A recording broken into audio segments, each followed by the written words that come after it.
Olá pessoal, vamos fazer a correção rápida aqui dessas duas questões sobre composição de movimentos, né, ou velocidade relativa. A gente tem o seguinte, na primeira questão diz o seguinte: um barco percorre a largura de um rio, né, AB, igual a 2 km em meia hora. Aí, sendo a velocidade da correnteza de 3 km por hora, a velocidade do barco em relação à correnteza é de... repare o seguinte, a gente tem um rio aqui, tá, dessa largura AB, que a questão diz que é 2 km, tá, em que ele vai ser atravessado por esse barco, né, em meia hora, tá? Ou seja, qual é a velocidade com que o barco vai estar se deslocando aqui nessa direção, né, na direção AB, ó. A velocidade vai ser calculada a gente fazendo somente pegando essa distância percorrida, né, que é 2 km, a largura do rio, e dividir pelo tempo, que é meia hora é 0,5 horas, né? Então 2 dividido por 0,5 dá 4. Ou seja, essa velocidade com que o barco vai atravessar o rio, tá, nessa direção, vai ser de 4 km por hora. Só que a gente tem mais duas velocidades aqui para fazer a composição delas, ó. A velocidade de deslocamento do barco, que vai ser nessa direção aqui, ó, tá? Nessa direção. E eu tenho a velocidade da correnteza, que é nessa outra direção aqui, ó, tá? A velocidade com que o rio é atravessado e a velocidade da correnteza formam um ângulo de 90 graus, ou seja, são perpendiculares, tá? A velocidade que vai estar resultando dela, tá, a velocidade de deslocamento do barco, tá, que eu chamo de VB, vai ser nessa outra direção aqui, tá? Se eu pegar a composição das três velocidades, reparem que eu formo aqui, ó, um triângulo retângulo, né? Eu tenho um ângulo aqui de 90 graus, tá?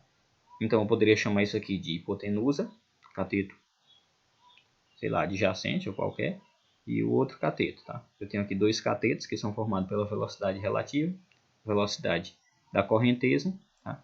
E a hipotenusa seria a velocidade do barco, né? Com isso, tá, eu já poderia sacar que para eu calcular o valor dessa velocidade aqui, ó, eu posso utilizar lá o teorema de Pitágoras, né? E fazer que essa velocidade ao quadrado vai ser igual à soma do quadrado das outras duas, né? As outras duas ao quadrado, tá?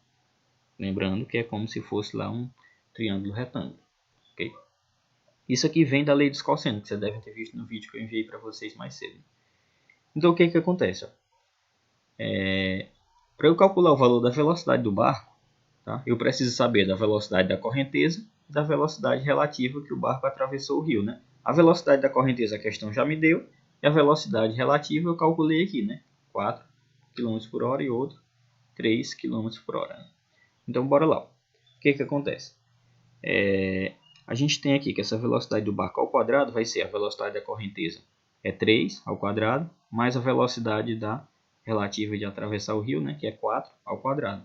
3 ao quadrado é 9, 4 ao quadrado é 16, 9 mais 16 dá 25, né? Então essa velocidade B, basta eu tirar a raiz quadrada de 25, ó, tá, aqui ao quadrado eu jogo para o outro lado em forma de raiz, né? Então essa velocidade do barco vai ser a raiz quadrada de 25, que dá 5 km por hora, ok? Aí vamos aqui para a segunda questão. O que que acontece na segunda questão aqui, ó? A gente tem um vagão, dois trens, a gente tem um vagão de um trem, né? E dentro do vagão tem duas pessoas correndo, né? Uma na mesma direção do trem, ó, esse cara A, e outra na direção contrária, no sentido contrário, né? Ao sentido de deslocamento do vagão do trem, né? Que é esse cara B.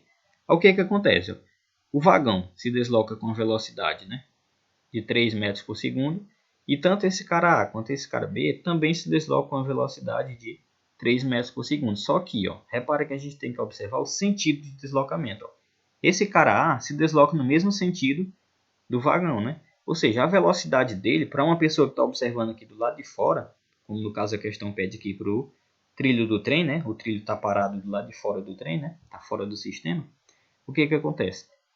Quem observar aqui do trilho vai ver esse cara A se deslocando com essa velocidade de 3 metros por segundo, mais a velocidade de deslocamento do vagão, né? Ou seja, eu vou somar as duas velocidades. Tá? Para uma pessoa que está observando fora, esse carinha A vai estar se deslocando com a velocidade de 3 metros por segundo mais 3 metros por segundo, né? Ou seja, a velocidade resultante que eu observo fora do trem, para esse cara A vai ser de 6 metros por segundo. Já o cara B, ó, reparem que ele se desloca no sentido contrário ao deslocamento do trem, né? Do vagão do trem aqui.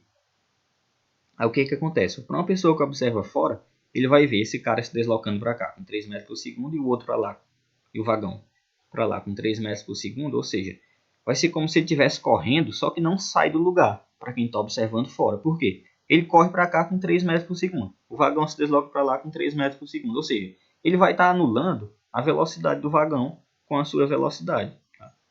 Vai para cá com 3 e para lá com 3, termina que ele fica todo o tempo parado. Ele não sai do lugar. Então, para quem observa fora aqui do vagão, vai estar vendo esse cara B todo o tempo parado. Tá? Ou seja, a velocidade dele com a velocidade do trem, elas na verdade se subtraem. Né?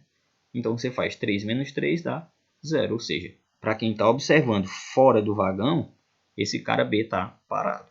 Tá?